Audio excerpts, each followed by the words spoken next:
welcome to your own channel Study Hashtag Classwise. Zeba is here. So from today we are going to start our new series. This is class 7 and from today we are going to start our chapter number first, a working boy at 8. तो basically ये जो है इसका आज हम लोग देखने वाले हैं part 1. So I'm going to start. Basically ये जो story है, this is the completely autobiography of APJ Abdul Kalam. उन्होंने अपनी लाइफ की जर्नी के बारे में बताया है जब वो 8 साल के थे.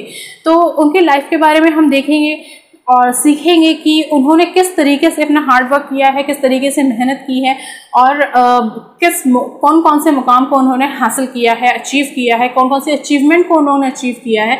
तो ये सब हम लोग देखने वाले हैं. बीच बीच में स्टूडेंट्स लाइन वाइज लाइन हम लोग पढ़ेंगे ईच एंड एवरीथिंग, बट जहाँ पर भी कोई भी मीनिंग आती जाएगी मैंने यहाँ पे नोट डाउन करके रखा है. Then I will explain you. Now let's learn. Some people, so you can see on the screen, I am showing the book on the screen. So now let's start. Some people dream of success while other people get up every morning and make it happen. कुछ लोग जो होते हैं वो success के लिए हमेशा मेहनत करते रहते हैं, जगे रहते हैं, और कुछ लोग जो होते हैं वो सोते हुए अपने सपनों को देखा करते हैं, यानी कि या फिर सोते हुए अपने सपनों को साकार करने की कोशिश करते रहते हैं. Read the story of an 8-year-old Abdul Kalam who worked hard to realise his dreams. तो हम लोग जो आज स्टोरी पढ़ने वाले हैं APJ अब्दुल कलाम के बारे में पढ़ने वाले हैं, जहाँ पे उन्होंने अपने जो ड्रीम को कंप्लीट करने में बहुत सारे हार्ड वर्क किए हैं और ये रियलाइज़ कराया है कि हार्ड वर्क जब तक कि हम हार्ड वर्क नहीं करेंगे तब तक कि हम अपने ड्रीम्स को अचीव नहीं कर सकते हैं. As doctor Abdul Kalam says, this is really very important and famous thought. Actually, this is one of my favorite thought. Dreams are not those that we see in our sleep. Dreams वो नहीं हैं जो हम सोते हुए देखते हैं. They should be the ones that never let us sleep. सपने वो होते हैं जो हमें सोने नहीं देते हैं. Every morning, a large pile of newspaper, both in English and Tamil, is delivered to me. हर सुबह मतलब कि एवरी मॉर्निंग यानी कि हर सुबह एक लार्ज फाइल ऑफ न्यूज़पेपर, एक बड़ा बंडल न्यूज़पेपर का मुझे दे दिया जाता था जो कि इंग्लिश और तमिल में होता था. ये डिलीवर किए जाते थे. During my travels abroad I like to stay touch with news from India which I do by going online to read news articles and editorials in different magazines and papers. अपने abroad की यात्रा के दौरान या फिर जब मैं abroad में यात्रा रहता था तो उस टाइम मैंने न्यूज़पेपर को पढ़ना नहीं छोड़ा था और मैं उस समय भी अपने जो न्यूज़पेपर्स थे, जो इंडियन न्यूज़ रहती थी, उसके टच में रहा करता था. मैगजीन्स के थ्रू, एडिटोरियल्स के थ्रू या फिर जो डिफरेंट टाइप के एडिटोरियल्स होती थी मैं उसको पढ़ा करता था. So what is editorials students? Look at here. Editorials, a newspaper article expressing the editors. कोई भी ऐसा इंपॉर्टेंट टॉपिक जो एडिटर्स के थ्रू एक्सप्रेस किया जाता है, बताया जाता है, that's called the editorials. Okay, newspaper में ये बहुत ही इंपॉर्टेंट पार्ट होता है. You must read it.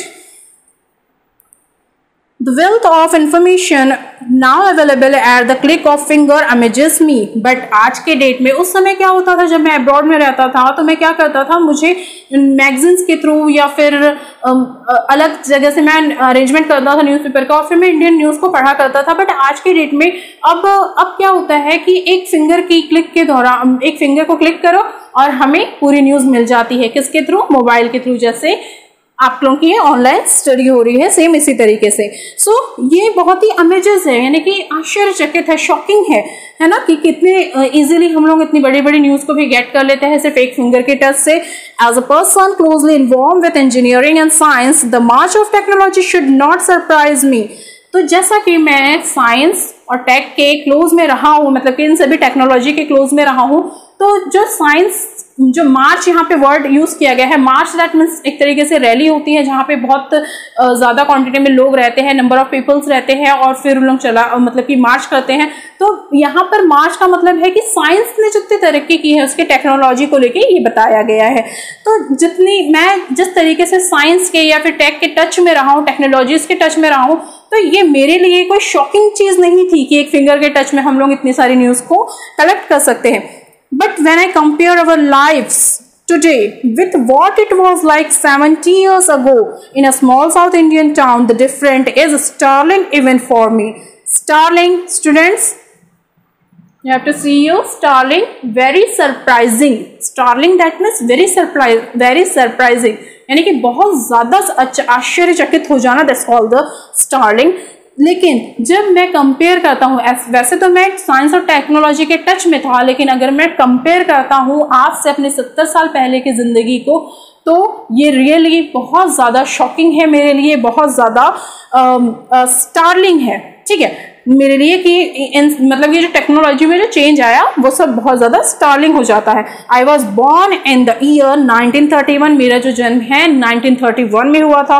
When I was about 8, जब मैं 8 साल का था, world war second broke out, तब उस समय वर्ल्ड वॉर सेकेंड हुआ था. Britain declared war on Nazi Germany and despite the Indian Congress opposition India to.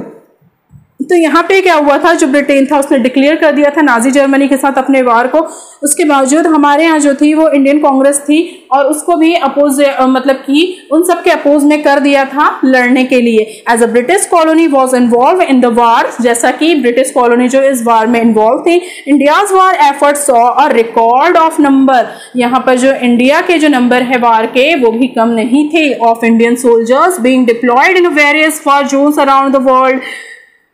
Deployed that means moved into position for military actions.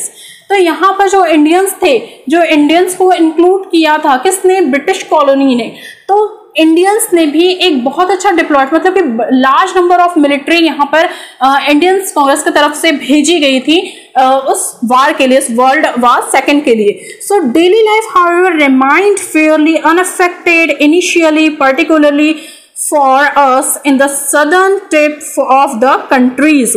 तो in the various daily life however, मतलब कि जो मेरी जो daily life रही है जैसे भी थी, remained fairly unaffected initially, मतलब कि जैसे जो शुरुआत में मेरी लाइफ थी और आज के दौर में मेरी लाइफ है, तो कहीं ना कहीं ये सब चीज़ें बहुत ही अमेजिंग लगती है जब मैं आज की लाइफ को उस 70 साल पहले की लाइफ से क्या करता हूँ, कंपेयर करता हूँ उसके बारे में जब मैं सोचता हूँ.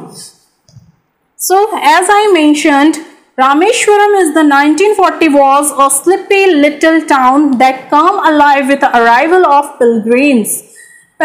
Pilgrims मतलब क्या होता है? You have to comment me, okay? So as I have mentioned Rameswaram in 1940, अगर मैं मेंशन करवाता हूँ या फिर मैं बताता हूँ रामेश्वरम के बारे में 1940 कौन सी ईयर की बात है, 1940 के मतलब उस टाइम के बारे में जब मैं बताता हूँ इन द सन ऑफ 1940. सो वो स्लीपी लिटिल टाउन, तब वो क्या होता था, बहुत ही स्लीपी लिटिल टाउन हुआ करता था. कम alive with the arrivals of pilgrims, और यहाँ पर बहुत सारे तीर्थयात्रीज आते थे, पिलग्रिम्स आते थे. द इनहैबिटेंट्स मतलब कि जहाँ पर लोग रहा करते हैं, वर मोस्टली ट्रेड्स पीपल और स्मॉल बिजनेस में. तो उस समय क्या होता था रामेश्वरम में, बहुत ज़्यादा मतलब कि ट्रेड्स पीपल यानी कि जो बिजनेस करते हैं ऐसे लोग रहा करते थे, या फिर यहाँ पर पिलग्रिम्स आते थे, उन लोग यहाँ पर रहते थे. The town was dominated by the temple, though there was a mosque and a church to.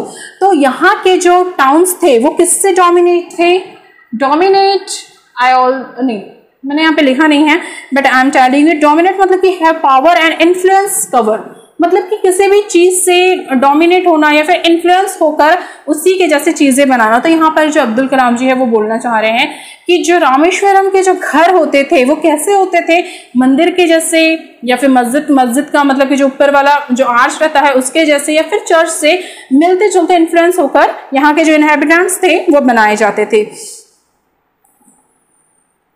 The inhabitants went about their way fairly peacefully and other than the normal attraction that means argument that break out in any town or village. तो उस समय क्या बता रहे हैं, inhabitants went about their was fairly peacefully. तो उस समय वहाँ के घरों में बहुत ज़्यादा सुख और शांति हुआ करती थी.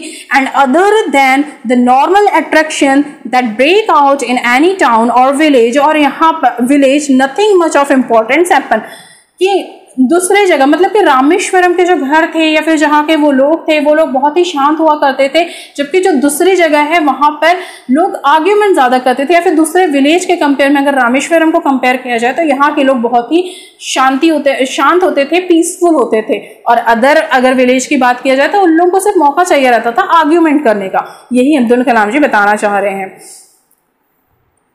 The only source of information about the outside world was the newspaper.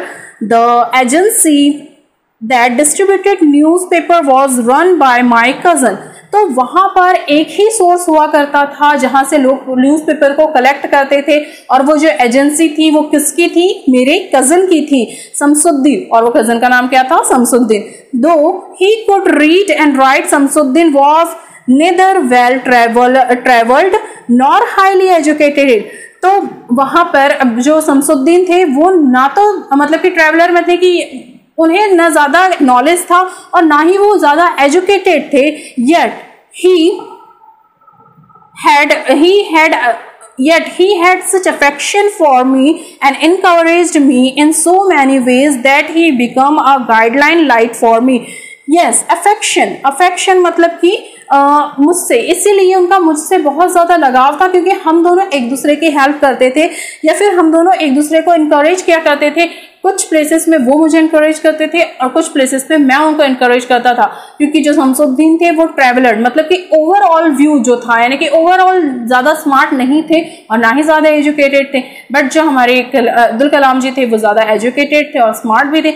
इसलिए दोनों एक दूसरे की कहीं ना कहीं वे में हेल्प करते थे। दैट्स वाई दोनों में काफी ज्यादा अफेक्शन था। अफेक्शन मतलब कि लगाव था।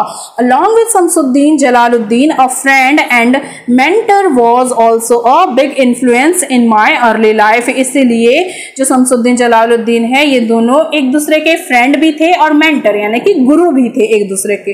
और इनके मतलब ये दोनों ही एक दूसरे के लाइफ में बहुत इन्फ्लुएंस मतलब कि प्रभाव डालते थे। ठीक है। These men understood my deepest thought and feeling before I could articulate. Articulate मतलब एक्सप्रेस कर देना। आर्टिकुलेट मतलब स्पीक क्लियरली और इन अ डिटेल्स, एक्सप्रेस करना, अपने फीलिंग्स को एक्सप्रेस करना या फिर किसी को भी क्लियरली बोलना। तो जो शमसुद्दीन था, अगर मैं देखिए यहाँ पे इस लाइन को समझने की कोशिश की, this man understood my deepest thought. तो ये जो मैन था कौन? शमसुद्दीन जो थे वो क्या करते थे, मेरे डिपेस्ट थॉट को भी इजीली समझ लिया करते थे, जबकि मैं अपनी जो फीलिंग है उसको आर्टिकुलेट भी ना करूँ, एक्सप्रेस भी ना करूँ, अपनी फीलिंग को किसी को बताओ भी ना, तब भी वो समझ लिया करते थे। To me, they were adults who could reach out beyond the narrow confines of their daily life. Narrow confidence मतलब कि limitation. I wrote here narrow confidence that means limitation. तो यहाँ पे वो क्या बोल रहे हैं, they were adult who could reach out beyond the narrow confidence of their daily lives, the business and see the larger world. तो वहाँ पर वो एडल्ट भी थे और वो कहीं ना कहीं मेरी लाइफ में नैरो कॉन्फिडेंस मतलब कि लिमिटेशन भी लगा सकते थे। इसके साथ साथ वो एक बड़े अच्छे से बिजनेसमैन भी थे। सी द लार्जर वर्ल्ड और उन्होंने मुझसे ज्यादा दुनिया भी देख रखी थी। Shamsuddin's newspaper distribution agency was the only one in Rameswaram. Shamsuddin ही की जो एजेंसी थी वही सिर्फ अकेली थी रामेश्वरम में, ठीक है, जो न्यूज़पेपर का डिस्ट्रीब्यूशन करती थी। There were about 1000 literate people in the town and he delivered newspaper to all of them.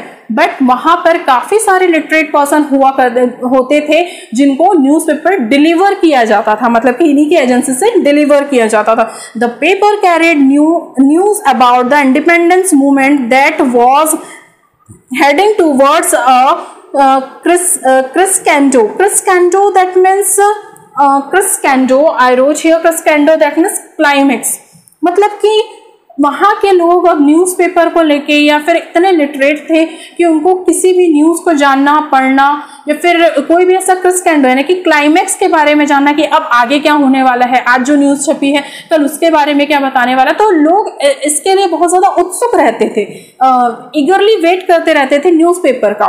तो यही वो बताना चाह रहे हैं, these news items would be read and discussed with great gusto among everyone. Great gusto that means great गेस्टो, that means lot of enjoyment. तो इस type का अगर कोई भी न्यूज़पेपर में आर्टिकल छपता था या फिर जो लोगों को वेट रहता था, तो उन लोग बहुत ही ग्रेट गेस्टो यानी कि फुल टू एंथुजियास्टिम यानी कि प्रफुल्लित होकर इन सबको क्या करते थे, या फिर एक्साइटेड होकर इन सबको क्या करते थे, डिस्कस करते थे एक दूसरे से, वहां के जो लोग थे।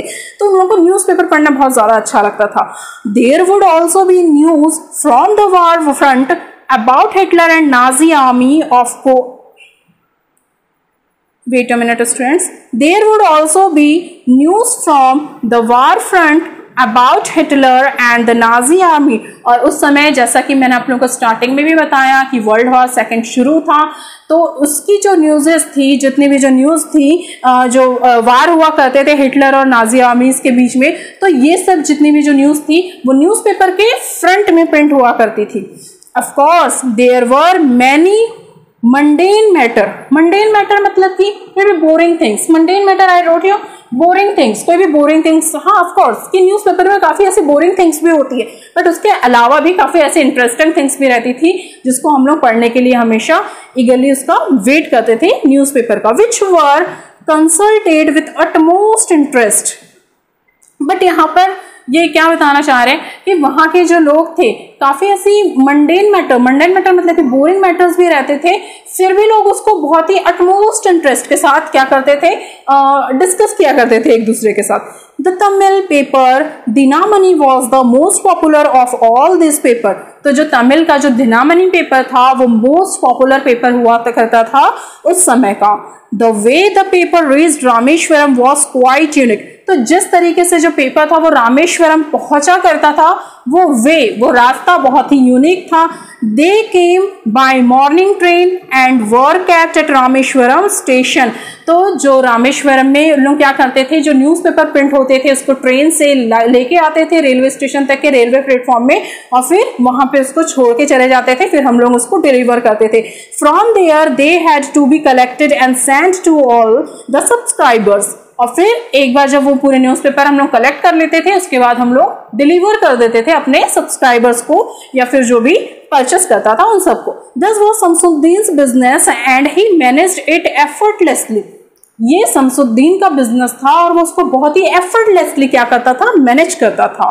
However as world war second रिगेट we no longer remained isolate from the world and it affect my life and the newspaper delivery business in a strange new way। तो अब क्या हुआ था, ये जो वार हुआ था जिससे क्या होने लगा था, धीरे धीरे इस वार ने हम लोगों की लाइफ में अफेक्ट करना शुरू कर दिया था।